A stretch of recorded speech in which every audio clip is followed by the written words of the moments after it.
Вітаем, шановное господарство! Вы на хвалі цудоўні, і тут мы рассказываем пра малавядомыя, вядомыя і зусім малавядомыя аспекты беларускай культуры у цікавай, пазнавальнай і зразумелай простаму чалавеку форме. Як бачыце, часы мяняюцца, лакацыі таксама, антураж таксама.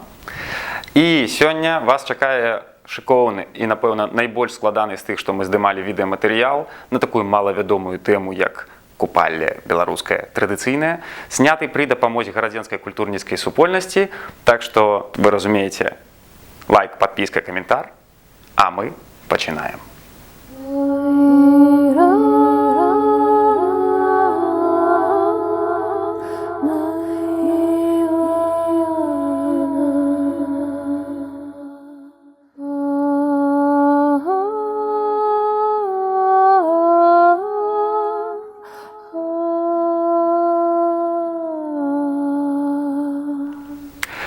Перад тым, як мы пачнем разглядаць справу больш уважліва і пільна, давайце вызначымся з тым, што ўласна мы сёння разглядаем. Купалле беларускае – гэта свята. Што такое свята? У вас перад вачыма зараз паўстала гэта? Ці гэта? Ці можа вось гэта? О, маё любімае, вось гэта! Калі адысці ад нашых з вамі уяўленняў, у которых мы наглядзеліся, і звярнуцца да першакрыніцы, то слова само па сабе «свята» сыходзіць ад старажытна-індаеўрапейскага дзеяслова «квенто». І гэта слова з першакрыніцы азначае у літаральным сэнсе расці, буйнець, павялічвацца. І словы квітнець, росквіт, нават кветка і нават святло паходзяць ад таго ж самага кораня. І можна лёгка зразумець, што буянне і рост для чалавека ў тыя часы старажытнага архаічнага чалавека ўжо само па сабе было добра. Святая зямля, зямля, на якой усё расце і буяе. Менавіта гэта азначала дабрабыт для чалавека. Менавіта на гэтым будавалася ўсё выжыванне чалавецтва да пэўнага перыяду. То бок, калі паспрабаваць абагульніць і спрасціць да адзінага тэзісу думку, якую зараз я спрабую да вас данесці, то свята ёсць сакралізаваная дзея, з якой наўпрост звязаны дабрабыт чалавека ці грамады. Свет чалавека – свет спарадкаванага. Па сутнасці, адной з галоўных функцый святаў было структураванне жыцця чалавека і грамады на працягу ўсяго календарнага году. І кожнае з гэтых святаў гэта было своеасаблівай кропкай адліку, зваротным пунктам у жыцці і грамадскім, і прыродным. І таму важна было не проста ладзіць, як у нас зараз робіцца, ствараецца нейкая карцінка, а менавіта перажываць, пражываць гэтыя пункты адліку. З гэтым былі звязаны настолькі маштабныя рытуальныя дзеі, которые прысвячаліся ключавым вот гэтым кропкам, ключавым вось гэтым святам. І менавіта гэта стварала структуру чалавечага жыцця на працягу доўгіх часоў. Насамрэч, все, што тычыцца купалля, прадстаўляе сабой цікавасць.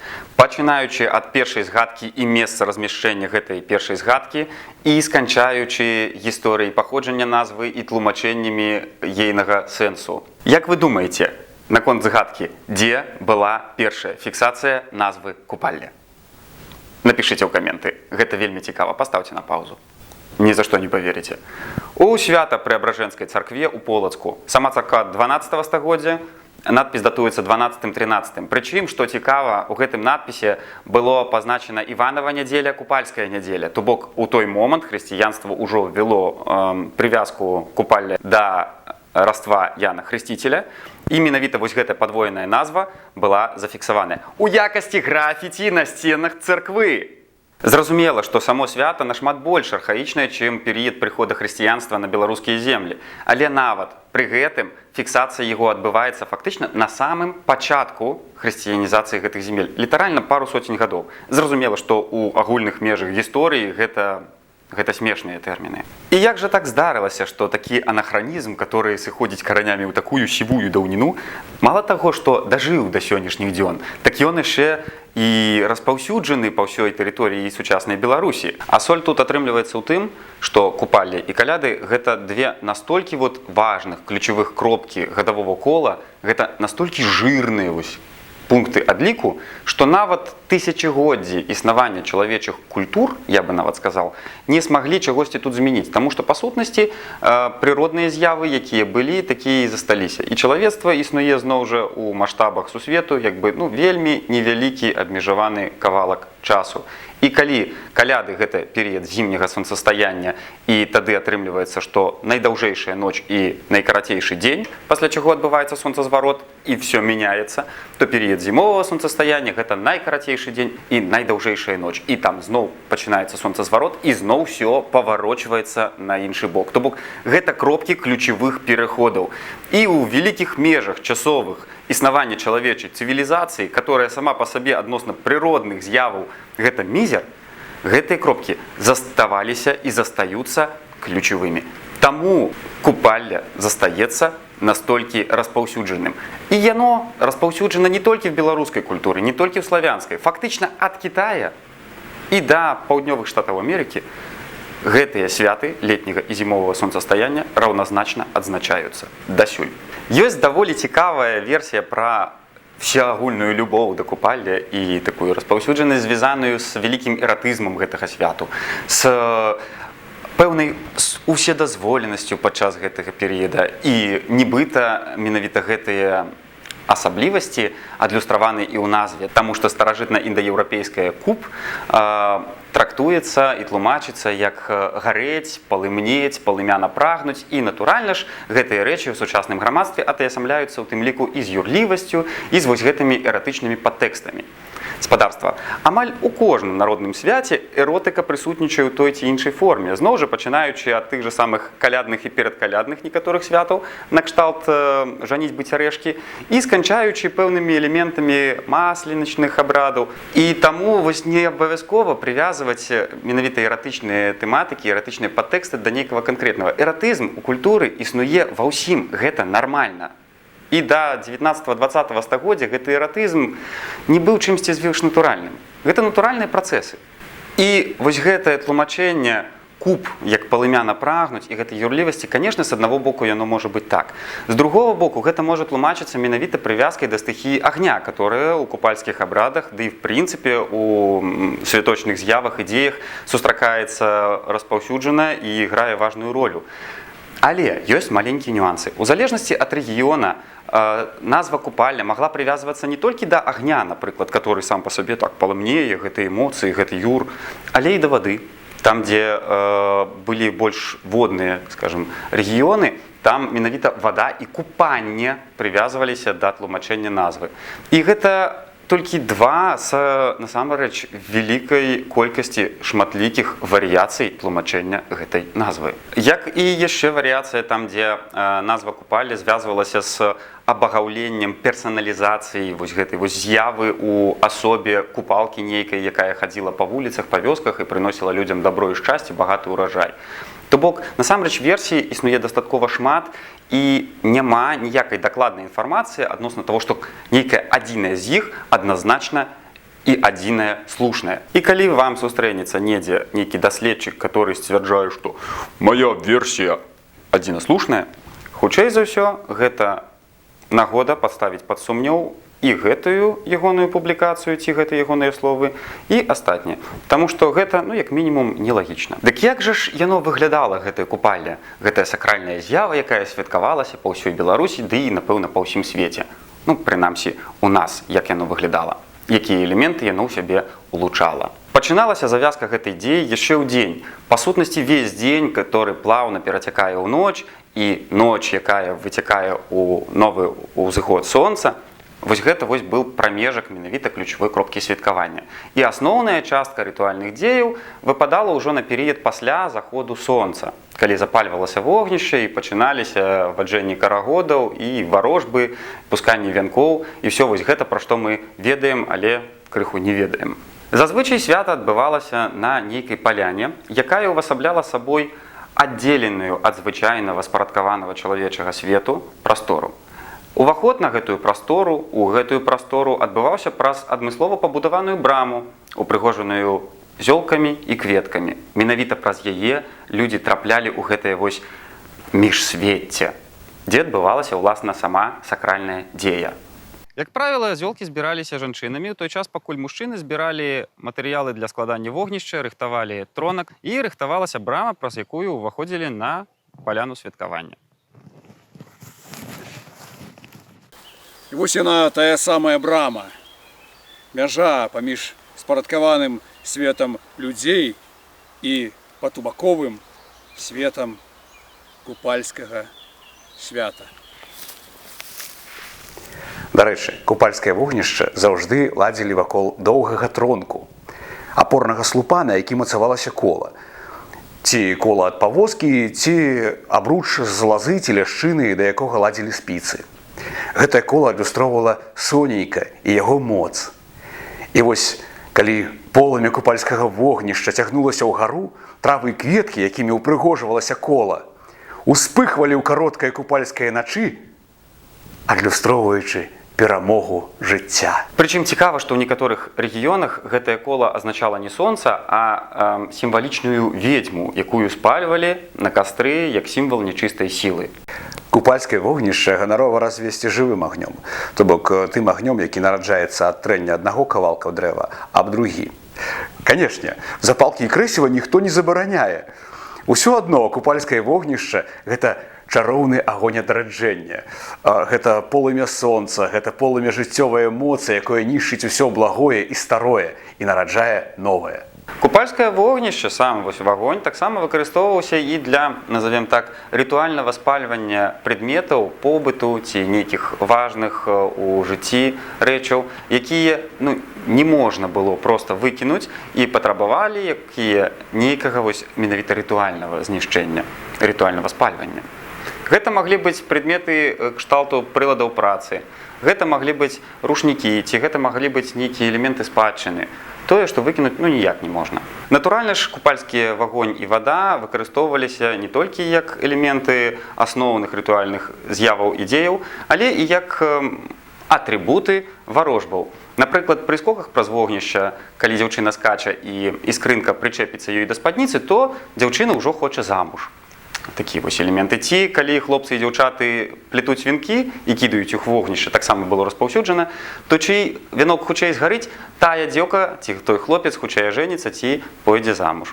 Адзін з найбольш топавых, папсовых, агульнавядомых, але пры гэтым найбольш шматзначных і, хто бы падумаў, эратычных сімвалаў купалля – гэта жаночы венок з травы. Як сімвал дзявочай цноты, гэта галоўны атрыбут даўжэзнага шэрагу купальскіх варожбаў. А вось такая агульнавядомая сімволіка купаллі, як папараць-кветка і ейныя пошукі, якраз эратычных падтэкстаў ніякіх не мела, бо папараць-кветка – гэта такое прадметнае увасабленне сусветнай мудрасці, которую ты мог атрымаць у перыяд, калі вось гэтыя сусветы яны судакранаюцца, і на пошукі папараць-кветкі чалавек мусіў ісці адзін, інакш яму нічога не свеціць. А парамі хадзілі проста ў папараць з зусім іншымі намерамі і мэтамі. Прыйдзеш. Ага.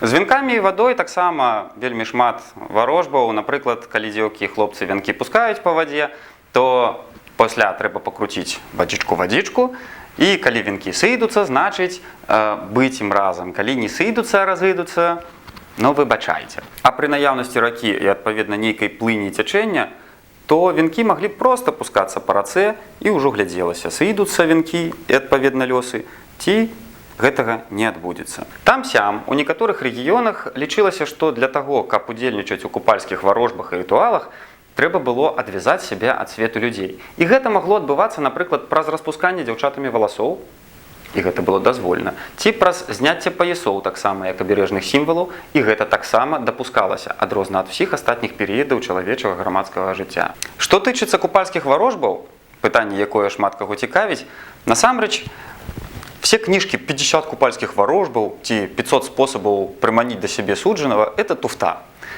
Варожбы, як і большасць рытуалаў, будаваліся на прынцыпах той же самай аналогіі. Вы робіце нешта, што мае дачыненне і падабенства на тое, што вы хочаце атрымаць.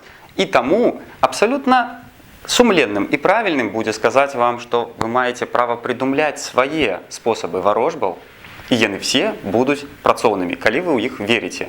Галоўнае захоўвайце гэты прынцып аналогіі. Гэта тычыцца не толькі пускання вянкоў, проста разумейце сімвалы і умела імі карыстайцеся. Ёсць і проста эпічныя варыянты варажбы, цытую. Накупала пасля заходу сонца, як заблішчыць на небе зорка, дзеўкі голыя бягуць дзе-небудзь недалёка за вёску, на растанцы становяцца ракам і зубамі быговедла рвуць падарожнік. Яны з гэтым зеллем моўчкі бягуць дадому і кладуцца спаць, а падарожнік кладуць сабе пад голову. Ноччу не хібіць прысніцца суджаны. Ну і натуральна ж, апроч всемагчымых рытуалаў і варожбаў, святкаванне купалля ўключала ў сябе і вялікую колькасць разнастайных гульняў. Адна з самых цікавых гульняў на купалле – гэта яшчар. Як гуляюць у яшчара? Вельмі проста. Дзеўкі становяцца ў кола і пачынаюць вадзіць карагод. А ў цэнтры кола сядзіць хлопец, які ёсць той самы яшчар, то бок змей. Ён у руках трымае ўпрыгожванні ці нейкія рэчы тых самых дзевак, якія ходзяць вакруг яго карагодам. І ў самы цікаўны момант ён ускоквае, хапае дзеўку, і дзеўка павінна пець песню. А яшчар яе насмяшыць. І вось калі ён яе насмяшыў, яна павінна выканаць яго жаданне. Асобным блокам стаіць тэма народных песень і спеваў на купалле. Насамрэч не толькі на купалле, але і наогул у народнай традыцыі. Па вялікім рахунку, іх можна лічыць пэўнымі адпаведнікамі мантраў ці заклёнаў з іншых культур. І кожнаму святу, кожнаму перыяду ці падзеі адпавядалі песні свае. Таму спяваць калядкі на купалле было не проста мавэтонам, а злосным парушэннем агульнапрынятых правілаў. Лічыцца, што менавіта ў гэты час мяжа паміж нашым звычайным сусветам і сусветам чароўным іншым найбольш тонкая. Таму менавіта ў купалле усялякая нечысць спрабуе як мага болей напаскудзіць чалавеку, бо мае палёгку. Нашы сусветы перамешваюцца. Ведьмы і чараўніцы крадуць малако ў кароў, пакідаюць заломы ў жыце. Ваўкалак, які калісьці быў зачараваны ў пачвару з чалавека, цягнецца бліжэй да людскага жыцця, бо памятае, як яно было раней. Русалкі – гэта душы нябожчыц, якія паўстаюць у выглядзе маладых дзяўчат у белых сукенках і з доўгімі валасамі. Русалку можна сустрэць і ў гаі, і ў полі, і на беразе рэчкі. Вада дзеля іх – гэта не месца жыхарства. Вада – гэта тая моц, якая дае ім пасмяротнае існаванне. Час ад часу русалкі з вады спяваюць свае сумныя працяглыя песні і водзяць карагоды. Гэта здараецца і ў купальскую ноч. Таму што калісьці яны самі былі жывымі, цнатлівымі дзяўчатамі. І пасля смерці яны таксама хочуць забаўляцца. Але забавы гэтыя небяспечныя. Таго, хто наблізіцца да іх, русалкі спачатку зацягваюць у карагод, а потым зачараванага у раку, у самы вір.